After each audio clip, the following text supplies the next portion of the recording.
नमस्कार दोस्तों, स्वागत है शोमुस बायोलॉजी की और एक हिंदी वीडियो में। और इस वीडियो में हम बात करने वाले हैं गैस क्रोमेटोग्राफी टेक्निक के बारे में।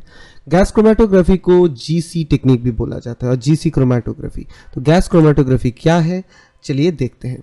So what is gas chromatography? बहुत आसान सी तरीके में अगर समझाया जाए तो गैस क्रोमेटोग्राफी को गैस लिक्विड क्रोमेटोग्राफी और जीएलसी भी कहा जाता है, जहाँ पर एक सेपरेशन टेक्निक होता है, जहाँ पर मोबाइल फेज में गैस रहता है और इसमें एक कॉलम के ज़रिए जो मोबाइल फेज गैस है उसको ट्रांसफ़र किया जाता है। उस गैस के बीच और गैस के साथ सैंपल, जो भी गैसियस सैंपल है वो मिक्स किया जाता है और वो एक कॉलम के बीच में से गुजारा जाता है। और जो कॉलम है वो टिपिकली पैक्ड और कैपिलरी कॉलम होता है।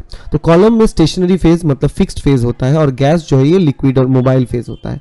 तो मोबाइल फेज के साथ जब कैपिलरी जो और पैक्ड कॉलम इंटरैक्ट करता है तो जो इंटरैक्शन है, इंटरैक्शन के डिफरेंसेस के जरिए के ऊपर डिपेंड करके हम अलग अलग मिक्सचर ऑफ गैस को सेपरेट कर सकते हैं एक मिक्सचर्स में से। एक मिक्सचर में अगर 5-10 तरीके का गैसेस और वोलाटाइल कंपाउंड है तो उनको हम सेपरेट कर सकते हैं गैस क्रोमेटोग्राफी के जरिए। तो यही गैस क्रोमेटोग्राफी की प्रिंसिपल होता है। तो लिक्विड क्रोमेटोग्राफी में सेपरेशन में मोबाइल फेज में लिक्विड यूज होता है, गैस क्रोमेटोग्राफी में मोबाइल फेज में गैस यूज होता है। ओके, तो ये कॉलम या प्लेन जगह पर किया जाता है। तो ये देखिए, ये overall picture of gas chromatography होता है, जहाँ पर एक कैरियर गैस रहता है और फ्लो कंट्रोलर और एक सैंपल इंजेक्टर, जहाँ पर गैस के साथ, जो कि यहाँ पर मोबाइल फेज है, उसके साथ सैंपल इंजेक्टर से जरिए सैंपल को मिक्स किया जाता है और उसके बाद उसको एक कॉलम के थ्रू गुजारा जाता है। और कॉलम जो है वो स्टेशनरी है और वो कॉलम यहाँ पर एक ओवन के अंदर रहता है, थर्मोस्टैटिक ओवन, जहाँ पर टेम्परेचर को हम रेगुलेट कर सकते हैं। और आखिर में डिटेक्टर होते हैं, डिटेक्टर के बाद उसको हम डिटेक्ट करते हैं और वेस्ट जो है बाहर निकाला जाता है। तो ये बहुत सिंपल सा डायग्राम है गैस क्रोमेटोग्राफी को जानने के लिए। अभी देखते हैं गैस क्रोमेटोग्राफी, हम डिटेल में देखेंगे इसका प्रिंसिपल क्या है। हम ये भी जानेंगे कि गैस क्रोमेटोग्राफी का कंपोनेंट्स क्या है, इंडिविजुअल कंपोनेंट्स, और हर एक इंडिविजुअल गैस क्रोमेटोग्राफी की कंपोनेंट की क्या भूमिका है उसके बारे में भी हम चर्चा करेंगे। वर्किंग प्रिंसिपल बोले तो ऑर्गेनिक कंपाउंड सेपरेट किया जाता है, that separated due to differences in their partitioning behaviour. मतलब पार्टीशनिंग एक ऐसी टेक्निक है, ऐसा बिहेवियर और प्रिंसिपल है जिससे कि अगर एक लिक्विड मतलब एक मोबाइल फेज एक स्टेशनरी फेज के साथ टकराए तो स्टेशनरी फेज की जो कंपोनेंट है मोबाइल फेज की कंपोनेंट के साथ इंटरैक्ट करता है और इंटरैक्शन केमिकल नेचर से इन्फ्लुएंस्ड होता है। तो पर्टिकुलरली कुछ केमिकल के वजह से इंटरैक्शन ज़्यादा स्ट्रॉन्ग होगा, कुछ केमिकल नेचर की वजह से वो वीक होगा, और कुछ मान लीजिए कि केमिकल की जो नेचर है उस हिसाब से इंटरैक्शन डिफरेंसेस, और इंटरैक्शन डिफरेंसेस के वजह से ही एक मिक्सचर में अगर 4-5 प्रकार की गैस है तो उसमें एक तरीके का गैस, एक या दो वो पहले निकलेगा कॉलम से, 2 सेकेंड निकलेगा, 3 थर्ड निकलेगा, ऐसे वो कॉलम से बाहर आने का टाइम डिफरेंट होता है। तो उस हिसाब से हम सेपरेट कर सकते हैं मिक्सचर्स में से अलग अलग गैसियस कंपोनेंट्स को। मोबाइल फेज यहाँ पर कंपोज्ड ऑफ इनर्ट गैस होता है, जो कि नॉर्मली केमिकली इनएक्टिव है, इनर्ट गैस, क्योंकि यहाँ पर केमिकली एक्टिव चाहिए हमारा सैंपल गैस को, right. The stationary phase consist of packed column. तो स्टेशनरी फेज में जो कॉलम है वो पैक्ड होता है, सॉलिड कॉलम होता है, ठीक है। तो प्रोसीडियर क्या होता है, यहाँ पर सैंपल को इंजेक्ट किया जाता है गैस क्रोमेटोग्राफी की कॉलम में, उसके बाद ओवन को हीट किया जाता है, जो हमने पहले पिछले एग्जाम्पल में देखा कि ओवन वहाँ पर है, ओवन को यहाँ पर हीट किया जाता है ताकि वो जो गैस है कंपोनेंट वो वेपराइज हो जाए, सैंपल वेपराइज हो जाए, ठीक है। अब सैंपल वेपराइज होने के बाद उसको कॉलम के थ्रू पास किया जाएगा। ओके, अलग अलग जो कंपोनेंट है सैंपल के अंदर, ओके, वो कॉलम में अलग अलग तरीके में अटैच होगा। हम उसको कहते हैं स्टिक हो जाना, मतलब चिपक जाना, okay, to the liquid coating that is present on the column. मतलब जो कॉलम है वो पैक्ड कॉलम है, उसके अंदर लिक्विड कोटिंग है, उस लिक्विड कोटिंग के अंदर ये जो mixture of sample gaseous component है वो चिपक जाता है। और चिपकने की जो तरीका है, चिपकने की जो एफिनिटी है वो अलग अलग होता है केमिकल नेचर के वजह से, और उसी हिसाब से हम मिक्सचर्स में से गैस को सेपरेट कर सकते हैं।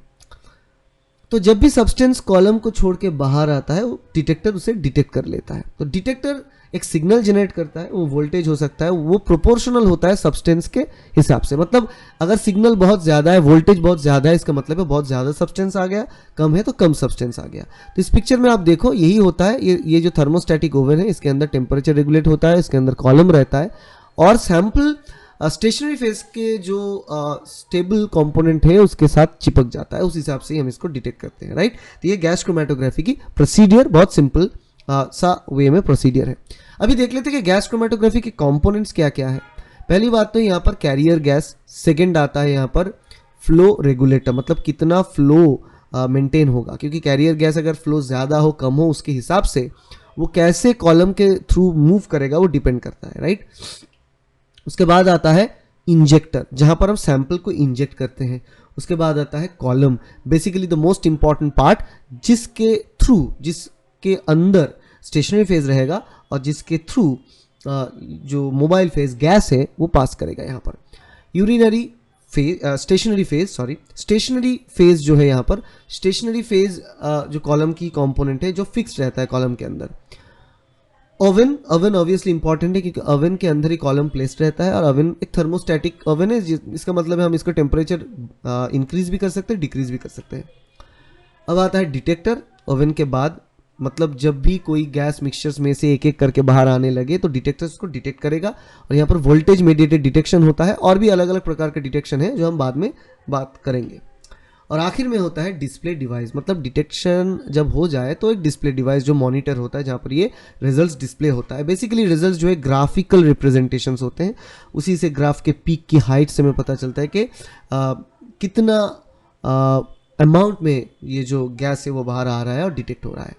तो पहली बात है कैरियर गैस। कैरियर गैस पहला इंपॉर्टेंट कंपोनेंट, आप देख सकते हो ये टोटल कंपोनेंट का लिस्ट, और उसमें सबसे पहले आता है कैरियर गैस। और कैरियर गैस का जो यहाँ पर इंपॉर्टेंस है, क्या इंपॉर्टेंस है यहाँ पर, नॉर्मल तरीके में क्या यूज़ होता है यहाँ पर, ये केमिकली इनर्ट होना चाहिए, इसलिए हीलियम यूज़ होता है, ठीक है। Helium, neon, argon, carbon dioxide, ये सारी चीज़ यूज़ होता है। ये कैरियर गैस का जो चॉइस है डिपेंड करता है कौन से तरीके का डिटेक्टर हम यूज़ कर रहे हैं, ठीक है। और कैरियर गैस को ये भी देखना चाहिए कि सेफ्टी कितना है, ये नॉन फ्लेमेबिलिटी होना चाहिए, ये फ्लेमेबल हो तो नहीं चलेगा, कॉस्ट इफेक्टिव होना चाहिए, राइट, और सुइटेबल फॉर डिटेक्टर होना चाहिए, और प्योरिटी भी ज़्यादा होना चाहिए, ओके।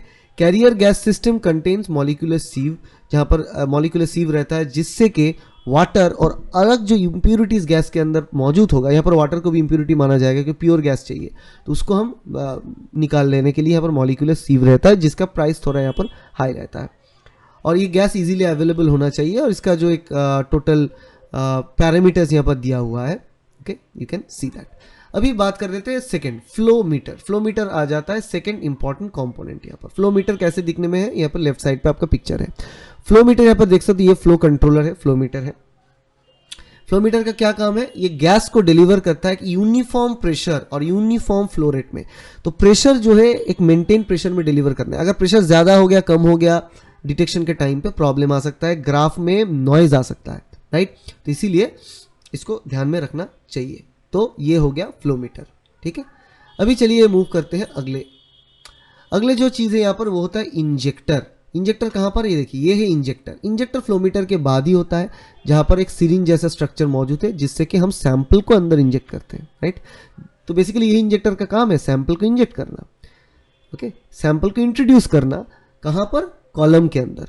और ये जो फ्लो है ये कंटिन्यूअस फ्लो होना चाहिए, मतलब कैरियर गैस तो यहाँ से कंटिन्यू, यहाँ पर कैरियर गैस का सप्लाई है तो कैरियर गैस तो धीरे धीरे यहाँ से आएगा अंदर, और ये सिरिंज में से मतलब इंजेक्टर भी धीरे धीरे करके सैंपल को कैरियर गैस के साथ मिक्स करेगा और कॉलम में इंजेक्ट करेगा, ओके। और ये इंजेक्टर को धीरे धीरे हीट किया जाता है ताकि ये भी एक गैसियस फेज में कन्वर्ट हो सके और गैसियस फेज में बने रह सके, ओके। जो वोलाटाइल लिक्विड और गैसियस सैंपल है वो डायरेक्टली यहाँ पर इंजेक्ट किया जाता है, और जो वोलाटाइल यहाँ पर नहीं है तो उसको हीट किया जाता है। इस हिसाब से सारे के सारे कंपोनेंट जो कि इनर्ट गैस है, कैरियर गैस, और जो कि इंजेक्टर का सैंपल है, दोनों गैसियस फॉर्म में आ जाए। अभी फोर्थ होता है कॉलम। ये है कॉलम, टोटल कॉलम में अब देखो क्रोमेटोग्राफी ऐसे रोटेटेड कॉलम है और उसके बाहर कॉलम ओवन है। कॉलम ओवन के बारे में हम बात किए पहले कि ये टेम्परेचर रेगुलेट करने के लिए बनाया जाता है। तो ये गैस क्रोमेटोग्राफी का जो कॉलम है ये दोनों तरीके का हो सकता है, एक पैक्ड कॉलम हो सकता है, एक कैपिलरी कॉलम हो सकता है, ठीक है। पैक्ड कॉलम कांच से या फिर स्टेनलेस स्टील कॉयल से बना होता है, टिपिकली 1 से 5 मीटर टोटल लेंथ होता है और 5 मिलीमीटर का इनर डायमीटर होता है, ओके और ये टोटली स्टेशनरी फेस से फिल किया हुआ होता है। हम स्टेशनरी फेस के बारे में बाद में डिस्कस करेंगे। और जो कैपिलरी कॉलम होता है वो बहुत थिन होता है, क्योंकि इसीलिए उसको कैपिलरी कॉलम बोलते हैं, राइट। वो फ्यूज सिलिका पार्टिकल से, प्यूरिफाइड सिलिकेट ग्लास से बना हुआ होता है, जो कि 10 से 100 मीटर इन लेंथ होता है, क्योंकि वो कॉइल्ड होता है तो इतना लेंथ यहां पर समा जाता है, और 0.5 मिलीमीटर इन इनर डायमीटर। तो देखिए पैक्ड कॉलम का 5 मिलीमीटर का इनर डायमीटर होता है, और कैपिलरी कॉलम का 0.5 मिलीमीटर का इनर डायमीटर होता है, तो 10 गुना स्मॉल डायमीटर कैपिलरी का होता है। तो कैपिलरी का जो कॉलम के डायमीटर इतना थिन होने के वजह से ये बहुत ज्यादा हायर सेपरेशन एफिशिएंसी प्रोवाइड करता है, ओके, पैक्ड कॉलम के कंपैरेटिवली। तो केमिकल एट्रीब्यूट ये होता है कि कॉलम जब हम चूज करें तो पोलैरिटी देखना चाहिए, मिक्सचर जो हम यूज करते हैं उसका पोलैरिटी ऑफ द सैंपल बहुत करीब से हमें देखना पड़ता है, polarity of the column stationary phase भी इंपॉर्टेंट होता है।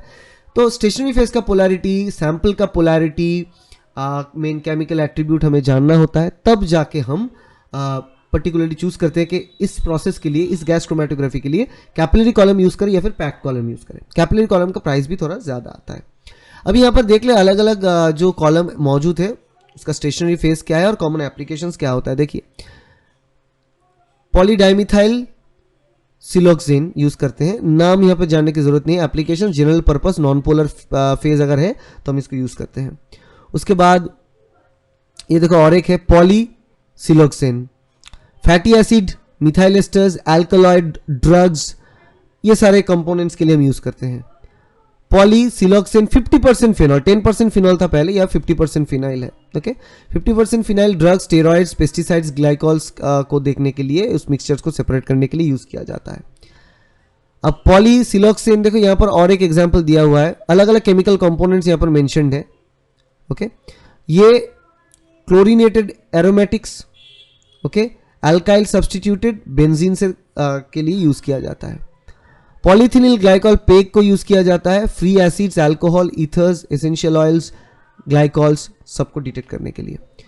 और पॉली डाइसाइक्साइनोएली डाइमिथाइल, इसको यूज किया जाता है पॉली अनसैचुरेटेड फैटी एसिड, जो कि बहुत इंपॉर्टेंट है और डिटेक्शन जो फूड इंडस्ट्री में बहुत ज्यादा है। Rosin acids, free acids, alcohol के लिए यूज किया जाता है। तो अलग अलग सैंपल डिपेंडिंग अपॉन हमारा स्पेसिमेन क्या है, मिक्सचर ऑफ स्पेसिमेन क्या है, सैंपल क्या है, उसके ऊपर बेस करके अलग अलग स्टेशनरी फेज यूज किया जाता है। और ये सारे नेम स्टेशनरी फेज का है, हम स्टेशनरी फेज के बारे में बाद में बात करते हैं, पर ये स्टेशनरी फेज अलग अलग है, एग्जाम्पल उसका जो मोटो है यूज करने का अलग अलग एप्लीकेशन है, ठीक है।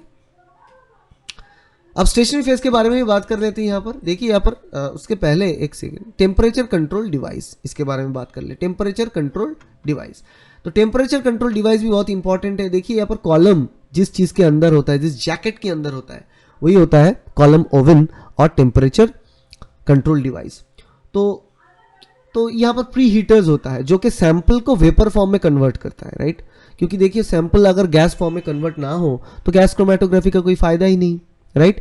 तो ये इंजेक्टिंग डिवाइस के साथ, इंजेक्टिंग डिवाइस में सैंपल आ रहा है तो उसको हीट करके ये वेपर फॉर्म में लिया जाता है। और यहाँ पर ये जो ओवन है इसका टेम्परेचर कंट्रोल किया जा सकता है, बढ़ा भी जा सकता है, घटा भी जा सकता है, ओके।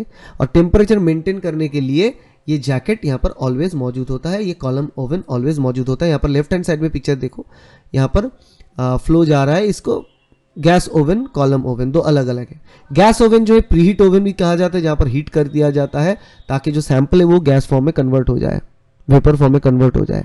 और कॉलम ओवन होता है जिसके अंदर टोटल कॉलम मौजूद होता है। और कॉलम को भी ओवन के अंदर इसीलिए रखना है क्योंकि ये जो होल प्रोसेस है गैस क्रोमेटोग्राफी की सेपरेशन का, ये टोटल प्रोसेस चलते वक्त सैंपल को और कैरियर गैस को सबको गैसियस फॉर्म में ही रहना है, राइट। इसीलिए इसको जहां किया जाता है। उसके बाद आता है स्टेशनरी फेज। स्टेशनरी फेज में भी हम यहाँ पे दिखा है क्योंकि कॉलम के अंदर स्टेशनरी फेज होता है, पैक्ड कॉलम, कैपिलरी कॉलम दोनों टाइप। पैक्ड कॉलम में तो टोटल स्टेशनरी फेज अंदर होता है, और कैपिलरी कॉलम में जो उसको कैपिलरी का डायमीटर बहुत कम होता है, इसीलिए स्टेशनरी फेज को वो कैप के अंदर, कैपिलरी के अंदर की दीवार पर एक स्मॉल लाइनिंग की तरह ऐड किया जाता है।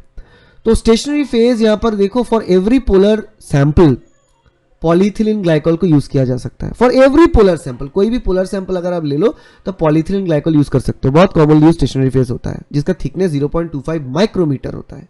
ओके, स्टेशनरी फेज कोई भी हो उसका 3 प्रॉपर्टी बहुत इंपॉर्टेंट होता है। वो लो वोलेटिलिटी होना चाहिए, थर्मली स्टेबल होना चाहिए, केमिकली इनर्ट होना चाहिए। क्योंकि लो वोलेटिलिटी, क्योंकि देखो ये कॉलम जो है वो ओवन के अंदर है, तो ओवन में हीट है, और ये अगर जल्दी से वोलेटाइल हो जाएगा, गैस हो जाएगा, तो स्टेशनरी फेज का फायदा ही नहीं कोई, तो पार्टीशनिंग ही नहीं होगा, सेपरेशन नहीं होगा। थर्मली स्टेबल होना चाहिए क्योंकि ये भी अगेन ओवन के अंदर है तो टेम्परेचर हाई है, उतना टेम्परेचर को तो सहन करना चाहिए, और उतना टेम्परेचर के बाद ये केमिकल अगर डिस्टेबलाइज हो जाए तो नहीं चलेगा, इसलिए थर्मली स्टेबल होना चाहिए। और केमिकली इनर्ट क्यों? ताकि वो सैंपल के साथ रिएक्ट ना करे, सिंपली सैंपल उसके साथ इंटरेक्ट करे, और डिपेंडिंग अपॉन सैंपल्स कैरेक्टर और केमिकल नेचर सैंपल सेपरेट हो, बस यही हमें चाहिए। तो इसीलिए इंपॉर्टेंट है। अभी बात देखते हैं डिटेक्टर्स। अलग अलग डिटेक्टर्स, क्या डिटेक्टर्स यहाँ पर अवेलेबल है देखिए, यहाँ पर अलग अलग एग्जांपल FID, TCD, ECD, ये अलग अलग पिक्चर्स है, अलग अलग डिटेक्टर्स है। तो इसके बारे में मैं डिटेल में तो आपको नहीं बताना चाहता हूँ, मगर एक चीज़ आप देख लो कि डिटेक्टर एकदम एंड में प्लेस होता है, कॉलम के एंड में। ओके, ये क्यों रहता है? क्वांटिटेटिव मेजरमेंट के लिए मौजूद होता है। ओके, तो कौन सा डिटेक्टर हमें चाहिए? अलग अलग टाइप का डिटेक्टर्स है, एक एक डिटेक्टर से एक एक चीज़ को डिटेक्ट करता है, राइट। तो डिटेक्टर्स कैसे हम चूज करें? पहले तो बात यह है कि हाई सेंसिटिव होना चाहिए। डिटेक्टर्स का सबसे इंपॉर्टेंट रोल है कि अगर छोटे से छोटा सिग्नल भी आए तो उसको डिटेक्ट कर पाए, राइट। अगर गैस बहुत कम मात्रा में भी 1 या 2 गैस मिले तो उसको भी वो डिटेक्ट कर पाए, रिपोर्ट कर पाए, इसीलिए सेंसिटिविटी बहुत हाई होना चाहिए। ओके, एंड रिस्पॉन्स जो है वो लीनियर होना चाहिए, मतलब वो टेम्परेचर से या फिर फ्लो रेट से अफेक्टेड नहीं होना चाहिए। हालांकि फिर भी कभी कभार तो अफेक्टेड हो ही जाता है, मतलब फ्लो रेट अगर ज़्यादा कम हो गया तो यहाँ पर ग्राफ में चेंज आ गया, टेम्परेचर ज़्यादा कम हो गया तो ग्राफ में चेंज आ गया। इसका मतलब है कि टोटल गैस क्रोमैटोग्राफी के सिस्टम में अगर कॉलम में जो कॉलम ओवन है, जो ओवन रहता है यहाँ पर ओवन में, और जो टेम्परेचर जैकेट में भी थोड़ा बहुत कुछ प्रॉब्लम आए तो वो रिपोर्ट खराब कर देगा, ऐसा नहीं चाहिए। ओके, तो पीक जो होता है, जो ग्राफ का पीक आएगा वो नॉन डिस्ट्रक्टिव और नॉन डिस्टॉर्टेड शेप में आना चाहिए। ओके, और ये डिटेक्टर सिंपल होना चाहिए, इनएक्सपेंसिव होना चाहिए, क्योंकि डिटेक्टर्स का जो रोल है बहुत इंपॉर्टेंट है, और बहुत सारे टाइप्स के सैंपल एक ही डिटेक्टर से डिटेक्ट किया जाए ऐसा ही डिटेक्टर हमें चाहिए। अदरवाइज देखो, एक लैब में काम हो रहा है GC का, गैस क्रोमैटोग्राफी का, ऐसा तो पॉसिबल नहीं है कि लैब में हो सकता है आज इथर्स लेके काम हो रहा है, कल उसमें एमिनो एसिड लेके काम होगा, उसके बाद उसमें पॉलीअनसैचुरेटेड फैटी एसिड लेके काम होगा, इनऑर्गेनिक कंपाउंड लेके काम हो सकता है, तो अलग अलग सैंपल्स लेके काम होगा। तो अगर डिटेक्टर्स, एक डिटेक्टर सिर्फ एक ही टाइप का सैंपल को डिटेक्ट कर पाए तो 4-5 डिटेक्टर्स खरीदना भी इतना आसान नहीं होता है। तो यहाँ पर हर वक्त हमें ये भी देखना चाहिए कि डिटेक्टर मल्टीपल रेंज, मतलब वाइड रेंज का सैंपल को डिटेक्ट कर पाए, और गुड प्रोडक्टिबिलिटी, रैपिडिटी एंड लीनियरिटी ये भी होना चाहिए। तो ये क्राइटेरिया ऑफ डिटेक्टर। सेंसिटिव,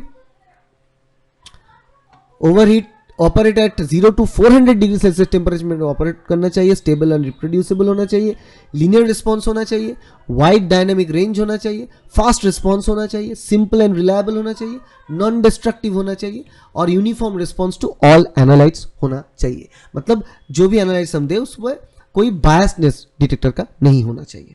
तो ऐसा ही है क्राइटेरिया ऑफ डिटेक्टर। तो यहाँ पर देखो GC डिटेक्टर का समरी दिया हुआ है एग्जाम्पल के टाइप से। फ्लेम आयोनाइजिंग डिटेक्टर FID, जो मास फ्लो टाइप डिटेक्टर है, जहाँ पर हाइड्रोजन एंड एयर को यूज़ किया जाता है एज सपोर्ट गैस, जो डिटेक्टिबिलिटी यहाँ पर पिकोग्राम में 100 पिकोग्राम दिया हुआ है, डायनेमिक रेंज भी दिया हुआ है। उसके बाद है थर्मल कंडक्टिविटी डिटेक्टर TCD, जो कंसेंट्रेशन टाइप डिटेक्टर होता है, और यूनिवर्सल सिलेक्टिविटी होता है, डिटेक्टिबिलिटी 1 नैनोग्राम तक। इलेक्ट्रॉन कैप्चर डिटेक्टर ECD होता है मेकअप टाइप, जो halides, nitrates, nitriles, peroxides, anhydrides selectivity होता है, डिटेक्टिबिलिटी 50 FG। ओके, ये और भी कम मात्रा को डिटेक्ट कर सकता है। Nitrogen phosphorus mass flow detector है, हाइड्रोजन और एयर सपोर्ट गैस के तहत पे यूज होता है। Nitrogen phosphorus selectivity, detectability 10 picogram again. तो बहुत कम मात्रा को डिटेक्ट करना मतलब अच्छा, right. Flame photometric FPD mass flow detector होता है, support gas, hydrogen and air, possibly oxygen also, मगर हाइड्रोजन एयर तो रहता ही है। डिटेक्टिबिलिटी 100 पिकोग्राम। सल्फर, फॉस्फोरस, ये सब सिलेक्टिविटी होता है, ठीक है। अब आ जाते हैं फोटो आयोनाइज्ड PID टाइप। ये मेकअप सपोर्ट गैस बनाना पड़ेगा, अपार्ट फ्रॉम द डिटेक्टिबिलिटी 2 पिकोग्राम। तो देखिए यहाँ पर अलग अलग 1 नैनोग्राम से लेकर 2 पिकोग्राम 10 FG, ये अलग अलग टाइप के डिटेक्टिबिलिटी के तौर पे अलग अलग डिटेक्टर्स मौजूद हैं। अभी कुछ डिटेक्टर्स बहुत सपोर्ट गैस बहुत ईजी आसान होता है, हाइड्रोजन है या फिर एयर है, ऑक्सीजन बहुत कम, मगर बाकी कुछ में गैस को एडिशनली मॉडिफाई किया मतलब करना पड़ता है। डिपेंडिंग अपॉन आपका रिक्वायरमेंट अब अलग अलग डिटेक्टर्स यहाँ पर यूज करेंगे, राइट। कॉमन टाइप तो है थर्मल कंडक्टिविटी, मैंने बताया TCD, flame ionisation FID, electron capture detector ECD, atomic emission detector AED और flame photometric GC detector FPD, यही सारे डिटेक्टर टाइप्स हैं। तो अभी आखिरी चीज हम यहाँ पर बात कर लेते हैं और आखिरी चीज यहाँ पर एडवांटेजेस और डिसएडवांटेजेस के बारे में बात करेंगे गैस क्रोमेटोग्राफी की। तो एडवांटेजेस क्या है? Technician has strong separation power and even complex mixture can be resolved. Okay, complex mixture को रिजॉल्व कर सकते हैं। ये हाई रेजोल्यूशन है, हाई सेंसिटिविटी है, हाईली सेंसिटिविटी है, detect down to 10 like up to 100 parts per million को हम डिटेक्ट कर सकते हैं। It gives good precision and accuracy, precision और एक्यूरेसी अच्छा ही है यहाँ पर। Very good separation in a short period of time, मतलब एनालिसिस हम कर सकते हैं बहुत कम टाइम के अंदर। ओके, ये फास्ट है, रिलायबल है, ये एक इंपॉर्टेंट, ये फास्ट है, रिलायबल है। कॉस्ट ऑफ इंस्ट्रूमेंट जो है वो लो है और लाइफ जो कॉस्ट लाइफ है, इंस्ट्रूमेंट का लाइफ है कितने दिन तक ये चलेगा, बहुत दिन तक चलता है। Good detection system and technique is reliable and suitable for routine analysis, मतलब बार बार ये एनालिसिस, एक ही एनालिसिस अगर कोई जान जाए कैसे किया जाता है तो वो कर सकते हैं। गुड डिटेक्शन सिस्टम, और इसका जो एनालिसिस है वो क्वांटिटेटिव है, क्वालिटेटिव तो है ही मगर आप क्वांटिफाई कर सकते हो, और क्वांटिफाई सिर्फ नहीं, आप हाईली सेंसिटिविटी के जरिए 100 पार्ट्स पर मिलियन तक इसको डिटेक्ट कर सकते हो। नैनोग्राम, पिकोग्राम, FG तक हम डिटेक्ट कर सकते हैं। सेपरेशन बहुत अच्छा है और सैंपल भी बहुत कम मात्रा में यहाँ पर लगता है, ज्यादा मात्रा में सैंपल नहीं लगता है। और डिसएडवांटेजेस क्या है? सैंपल को वोलाटाइल होना ही है। अगर आपका सैंपल वोलाटाइल ना हो, आप उसको हीट करके गैसियस फॉर्म में कन्वर्ट ना कर पाओ, तो गैस क्रोमेटोग्राफी अब नहीं कर पाओगे, तो आपको लिक्विड क्रोमेटोग्राफी में जाना होगा। और सैंपल अगर डर्टी है तो वो कैपिलरी को चोक कर देगा, क्योंकि ज्यादातर केस में अभी तो कैपिलरी स्टेशनरी फेज ही यूज होता है। तो कैपिलरी अगर फेज यहाँ पे यूज हो रहा है कॉलम, तो कैपिलरी कॉलम में diameter, inner diameter of the wall बहुत कम 0.5 मिलीमीटर यहाँ पर होता है, तो बहुत ही कम होता है। तो उतना कम एरिया में डर्ट अगर है, वाटर कंपोनेंट या फिर कोई तरीके का डर्ट है, धूल मैल है, तो वो इस डायमीटर को ब्लॉक कर देगा, कैपिलरी को ब्लॉक कर देगा, तो उससे प्रॉब्लम हो सकता है। यही डिसएडवांटेजेस है। अपार्ट फ्रॉम दैट अलग से कोई तो डिसएडवांटेज यहाँ पर है नहीं, तो हम गैस क्रोमेटोग्राफी को बहुत आसानी से यूज कर सकते हैं। तो अभी के लिए गैस क्रोमेटोग्राफी के साथ साथ कुछ कुछ चीजें ऐड किया गया, जैसे कि GCMS, gas chromatography mass spectrometry. देखिए मास स्पेक्ट्रोमेट्री में हम एक ऐसा टेक्निक है जिसमें जो केमिकल स्पीसीज और कंपोनेंट, एक कोई केमिकल कंपोनेंट को आयोनाइज करता है, ओके, ब्रेक कर देता है स्मॉल सेगमेंट में, ओके, और उसके बाद उसको मास बाय चार्ज रेशियो में सेपरेट कर सकता है। तो उससे हमें उस मिक्सचर में से पर्टिकुलर एग्जांपल्स को पता चलता है हमें, ओके। और gas chromatography mass spectrometry analyser जो होता है, जो कॉम्बिनेशन होता है गैस क्रोमेटोग्राफी और मास स्पेक्ट्रोमेट्री के एक साथ, और ये दोनों को एक साथ यूज करके हम fire investigation, environmental analysis, explosive investigation and कोई भी सैंपल का, एक अननोन सैंपल का आइडेंटिफिकेशन भी कर सकते हैं, क्योंकि GC से हम मिक्सचर ऑफ सैंपल्स को सेपरेट करते हैं और मास स्पेक्ट्रोमेट्री से हम unknown component, unknown chemical component को आइडेंटिफाई कर सकते हैं। तो दोनों को कंबाइन करके हम बहुत सारी चीजें अभी कर सकते हैं, और वही हम अभी करते हैं। तो ये होता है एडवांटेजेस ऑफ गैस क्रोमेटोग्राफी। आशा करते हैं कि गैस क्रोमेटोग्राफी के बारे में आपको डिटेल जानकारी मिला इस वीडियो से। वीडियो अच्छा लगे तो लाइक करें, शेयर करें इस वीडियो को, सब्सक्राइब करें इस चैनल पर, ताकि ऐसे वीडियो आपको मिलता रहे। Thank you, bye.